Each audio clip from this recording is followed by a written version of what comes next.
Butterfly can feel like an impossible stroke if your timing and body control fall apart. You probably know the feeling. Arms are flailing, legs are sinking, and everything is out of sync. But it doesn't have to be like that. In this video, we're going to strip the mystery away from butterfly and turn it into a clear, principle-based checklist. We'll walk through your kick timing, arm pull and recovery, body line and balancing, and breathing mechanics. The 4 pillars that make butterfly either a chaotic fight or a smooth rhythm. When you focus on these fundamentals, butterfly stops being something only superhumans can do and become a learnable pattern you can actually control even as an adult master swimmer. By the end of this video, you'll have a checklist you can replay in your head before and during your sets, so your butterfly feels smooth, rhythmic, and predictable. Not like you're wrestling the water with every passing stroke. And before we dive in, remember this idea. Butterfly is rhythm first and a power stroke second. You get the timing right and the stroke starts to flow on its own.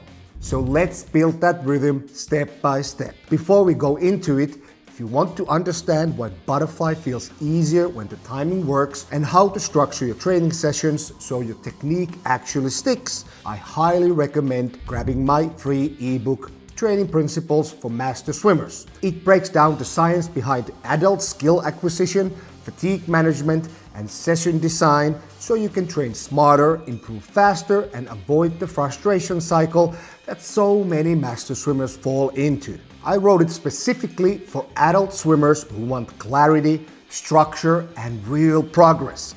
And it's completely free, like I said, to download from the link in the description. Now, let's talk about the butterfly kick and more importantly, when to kick. In butterfly, you use 2 down kicks per stroke cycle and each kick has a completely different role. When these kicks line up with your arm timing, the entire stroke becomes rhythmic instead of chaotic. And here's how they work. In my terminology, examining the fly from the start of the pull, the kick number 1 happens at the end of the pull as the arms finish sweeping underneath the body and begin to exit the water. This is the main propulsion kick. Together with the pull, it creates the biggest forward acceleration in the entire stroke. The correctly timed kick number 1 helps to strengthen the pull's power phase while keeping the body driving forward by lifting the hips and the whole body closer to the surface, and then helps to keep the body high and lined up through the arm recovery. So it's easier to recover the arms sideways back to the front. One of the most common mistakes in beginners is an early first kick. So instead of loading the legs into the up kick, which leverages the chest down and gives a stronger mechanical position for the arms, they simply kick the arms forward and then pull. If you then combine this with an up kick that drops down the hips, arm recovery becomes almost impossible as the swimmer must lift their arms behind their back for the recovery instead of sideways swinging recovery. Secondly, the acceleration of the arm pull is facilitated by the kick downwards. As you pull underneath your body, the kick couples the forces and let you maximally accelerate, not only in an effort to increase the power of each pull, but also helping you to again swing the arms out into the recovery. And the key cue here is to kick the arms out of the water. Now, kick number 2 happens as the hands enter in front. As you have lifted the arms over the water, some downward drift of your lower body will occur. And the second kick is there to lift your hips back up without you needing to dive down with the upper body. And you can think of it as a translator of the downward force of the arms into a forward reach. While the kick, of course, does maybe offer some propulsion, especially when timed perfectly with the arms extending back into the water, its main function is really about balance and alignment. And now, just as a side note, some swimming manuals refer to these kicks in the opposite order, but for me it only makes sense to start the counting from 0 as you start the pull. But of course, you can call them whatever you want. And within the butterfly rhythm, the second kick sets the stage for the next down kick, or kick number 1 that follows. As you extend the arms forward and kick down, the chest presses slightly downward, lifting the legs up, which serves as the loading for the down kick that then strengthens and leverages the pull. And then this continuous pattern happens again and again. And what we just described is the perpetual motion rhythm of butterfly. In this alignment kick, the most common mistake is kicking too late, after the arms have already started dropping down in the water. In that case, the second kick just realigns what's already misaligned. Now, how can we train this? Of course, you should include just kicking. And as an extra bonus point, do it with the rhythm of the fly, meaning one bigger, stronger kick and one alignment kick. But there are also 2 more drills that we can use to approach learning the kick rhythm from 2 completely different perspectives. The first one is the classic one-arm fly. You can hold the stationary arm any way you like. It can be up or down, because the only focus should be on nailing the kick rhythm. And while there is a very long way from being able to successfully produce the correct rhythm within one-arm fly and timing everything correctly with the normal 2-arm fly, this is a good starting point, because the mechanics are exactly the same as with 2 arms. But it is considerably easier to force the kicks into their correct places. While on the 1-arm fly, the focus can fully be directed into the legs, this second drill takes a fully different approach. And I'm talking about just doing simple butterfly pulling. Now, this is not for beginners, because obviously if you can't get your arms over the water successfully with the kick included, this is not for you. But if you are a seasoned flyer who is struggling with getting the kicks into their right places, this is for you. Why? As you take the legs completely out, something kind of magical happens. The leg kicks start appearing in the exactly correct places, because the kicking, just like in free and backstroke, is not really there for propulsion, but for rhythm and balance. And the way I was describing the rhythm happens because that's how the legs, quote unquote, want to work. So just start pulling with the passive lower body and notice that indeed your legs and body start automatically hitting the down kick in exactly the correct places. So as the arms swing out from the water, the legs naturally counterbalance downward.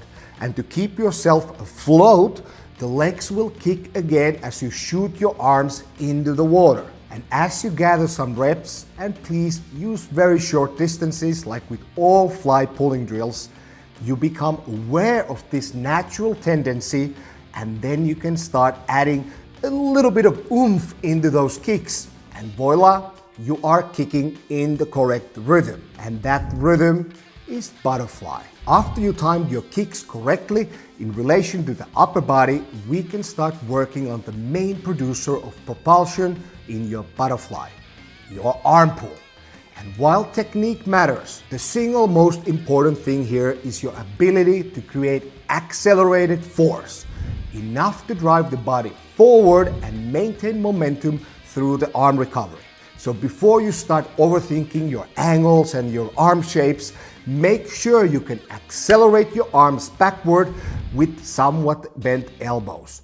That alone will take you a long way. Now, the first principle of the pull, and this goes right back to the timing and rhythm, is eliminating almost all of the glide in the front.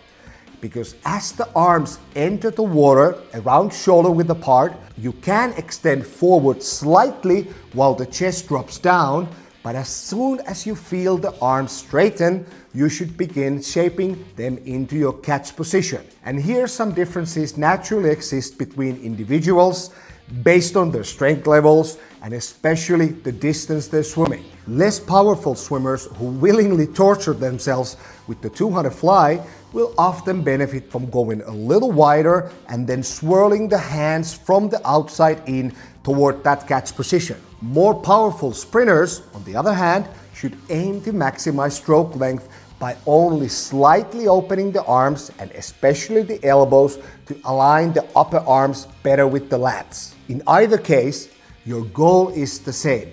Create an anchor in the front by getting the hands and forearms to face backwards, either vertically in line or slightly inside the line of the elbows. And once that anchor is set, the power phase begins. And this part is simple. You just rip it. Your only job here is to push backwards with as much accelerating force as you can produce. And due to our anatomy, the pull will naturally begin a bit wider and follow a slightly curved path under your body. Depending how wide you started your pull and how long your arms are, the hands will finish relatively close together, somewhere between your navel and hips. And this is the key moment.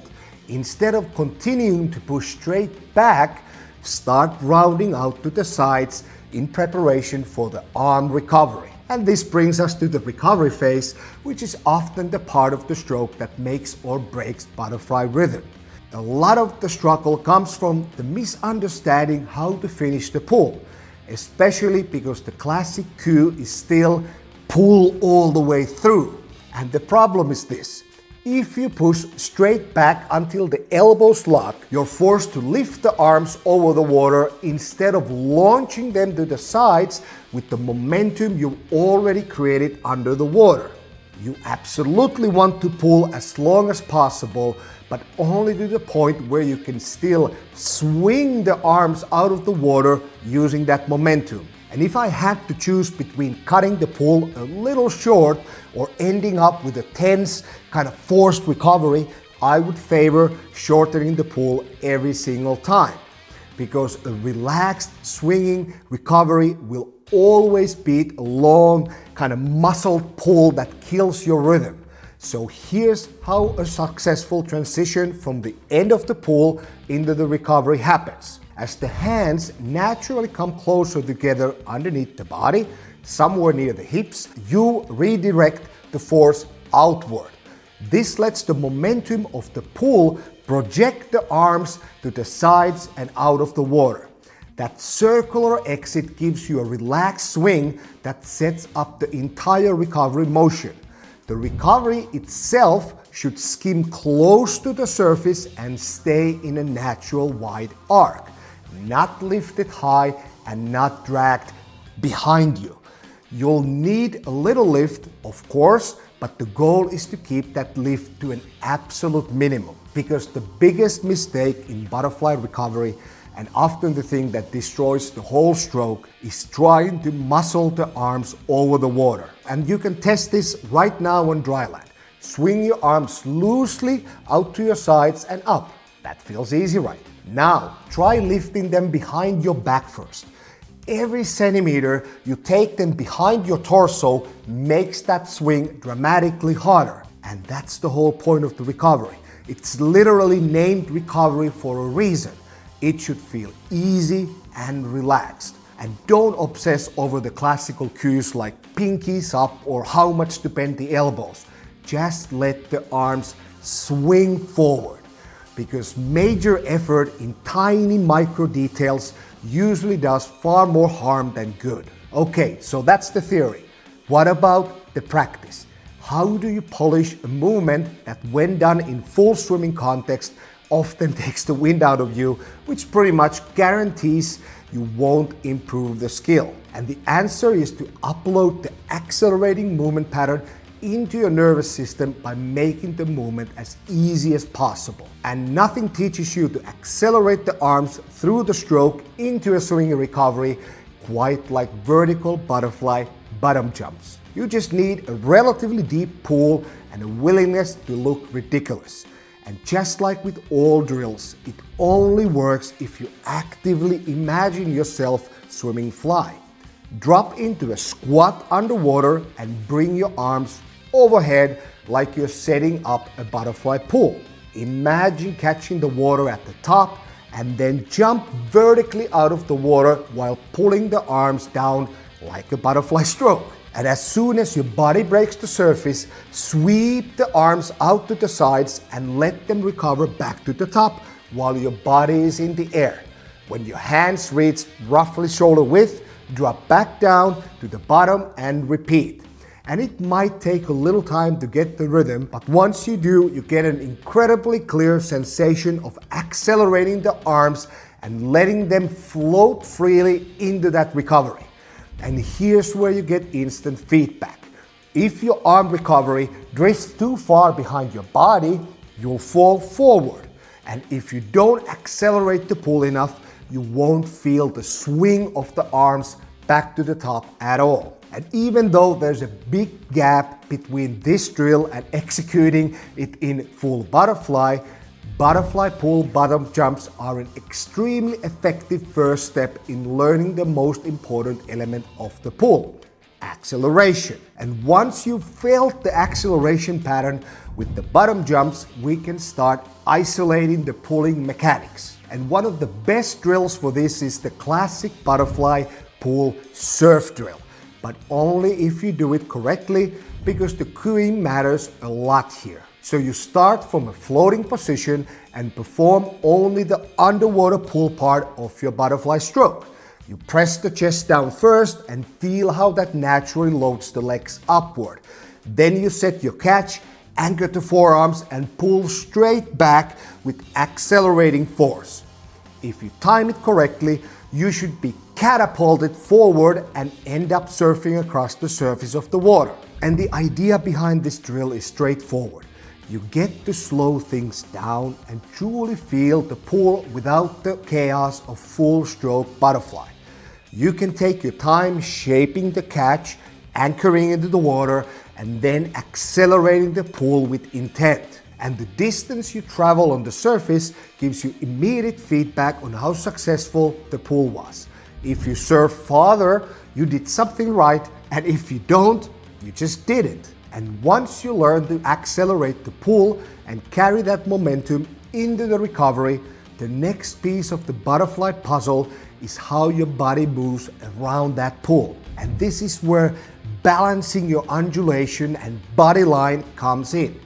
You see, the trademark wave-like motion in butterfly is not a propulsive movement. You do not drive yourself forward with your body. And yes, I know people often say that as a figure of speech, but these things matter. You undulate out of necessity to keep the hips up, to keep the body balanced, and to help you leverage more power into the pull. And that's it. Just like in every stroke, the goal is still to maintain a long horizontal body line as much as possible. Some up and down movement is unavoidable, but it should be minimized. And the most common mistake I see in master swimmers, and actually swimmers of all levels and ages, is deliberately building their butterfly around that excessive undulation. That's exactly what creates the classic lift and dive pattern, where a large part of the power from the arms and the legs goes into moving the body vertically instead of just forward. And in reality, the body undulation is simply the base rhythm of butterfly. It assists the start of the pull, it helps to swing the arms into the recovery, and it keeps the hips near the surface. But it should never dominate the stroke. And of course, opinions differ here, but I'm one of those coaches who teaches butterfly through the kick and the pull first.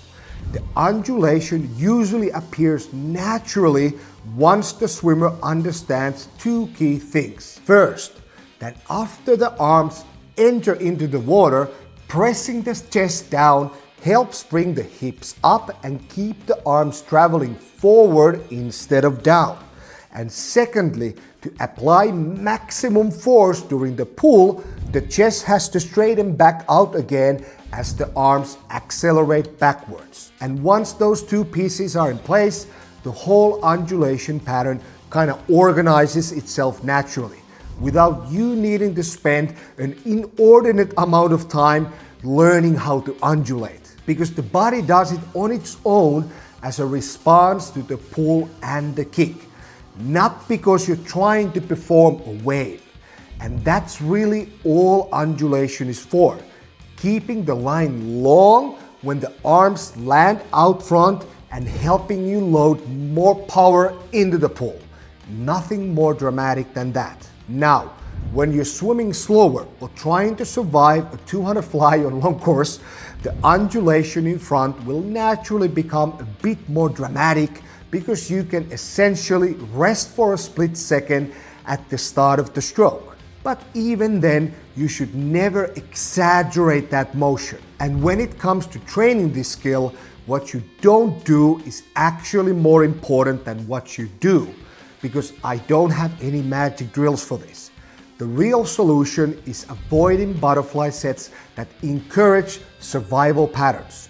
Just steering clear of excessive volume that forces you to start finding ways to survive, maybe by diving down for a moment or jumping up to relax in the air, is usually enough to prevent those bad habits from developing. So this comes down to training structure.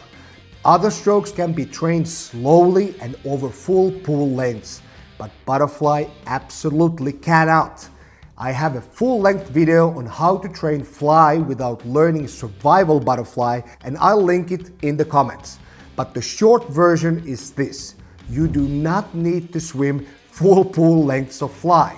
And when you're learning these skills, only use repetition distances you can actually handle. And for some beginners, that might mean literally 4 meters or 2 strokes, because nothing breaks my heart more than seeing swimmers who have absolutely no business doing it, grinding through sets of 8 times 100 fly with technique that has nothing to do with the butterfly, crushing both their technique and, in a large part, their soul.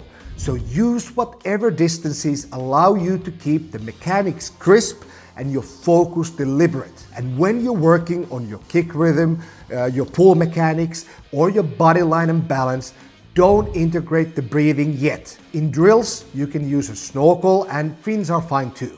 And those short bursts of full fly, do them without a breath, because that alone limits the distance and keeps the quality as high as possible. But of course, once you build the rhythm without breathing, the next challenge is adding the breath in without breaking that rhythm. And this is where most butterfly strokes fall apart.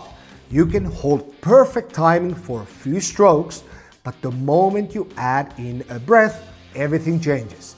The head will lift, the chest will rise, the kick will drift downwards, and the rhythm will collapse. So let's talk about how to breathe without breaking the stroke. Swimmers breathe in all kinds of different ways in butterfly, and a lot of cues exist, but the principles behind a good butterfly breath always remain the same. Principle number 1, only breathe by extending the neck. You're not supposed to lift your whole upper body out of the water to take that breath. You simply extend yourself forward and let the chin rise through neck extension. So stay low, let the head lift and not the chest. Principle number 2, the breath should happen inside the pool, not before it. You should be pulling yourself forward into that breath. The head only starts rising once the hands have set the catch and begun the power phase. And the most common mistake is lifting the head first before the arms have actually started to pull backwards. That forces the early parts of the pool downward and wastes the power you need to move forward. And principle number 3, the head has to drive down before the arms finish the recovery, because the body follows the head. Your head is still up as the arms begin to recover, but somewhere around the midpoint of the arm recovery arc, you send the head down and forward. That downward drive pulls the body into a line, helps the arms swing forward with far less effort, and connects you straight into the next chest press to catch rhythm. So stay as low as possible, breathe inside the pool, and use the head drop to tighten the rhythm instead of breaking it. Now, the natural question that follows is, how often should you breathe? And this is one of those questions with no universal answer. So if you know how to breathe low and without disrupting your rhythm, then by all means breathe on every stroke in the 100 or 200 fly. Because I'm certainly not going to tell Michael Phelps not to breathe on every stroke, because oxygen is a good thing. But in a 50, breathing more than absolutely necessary is usually unwise, because every breath adds that little extra vertical movement into the stroke. And in general, a good starting point for most swimmers is a simple pattern. One stroke with the breath, one stroke with the head down. And from there, you adjust based on the distance you're swimming and how consistently you can hold the rhythm under fatigue. And training the breath is simple. You deliberately integrate it into everything you do, but with control. And every drill in this video can be done with breathing added once the basic rhythm is in place. Starting with the kick. Just put your arms down, start kicking, and take a low breath from the front without letting it disrupt your rhythm. And it's surprisingly hard. Similarly, you can also add breathing to the butterfly pull surfing drill. Take the pull as usual and try to breathe as if you're trying to squeeze a little more surfing distance out of it. Even if that doesn't actually happen, but you try to extend the neck and letting the chin skim the surface. And one of the simplest ways to train the breath is basic butterfly pull with a freestyle kick. By minimizing the undulation and giving yourself a steady kick rhythm in the background, it gives you time to think in the front, and you can deliberately pull the chin forward and practice breathing lower and lower with each stroke. And once you have a handle on the mechanics, you can start integrating the breath into those short repeats of full fly. But only over distances you can still swim without breathing. But now you're popping a quick breath because you choose to and not because you're desperate for air. And by the way, the same applies to your racing. Whatever breathing pattern you choose, you have to commit to it.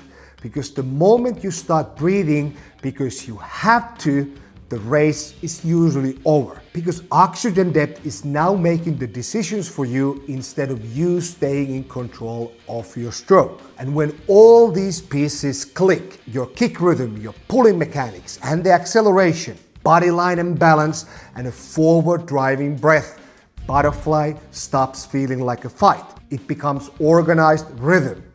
Be patient with yourself and prioritize timing over force. And if you want help dialing in your butterfly or figuring out how to adapt it to your body or just building a personalized plan, consider my one-on-one coaching. Helping adult swimmers swim faster and more efficiently is what I do best. We start with a free 30-minute call to see how I can help you, and you'll find the link in the description for that call. Thanks for watching, remember to subscribe, and I'll see you in the next video.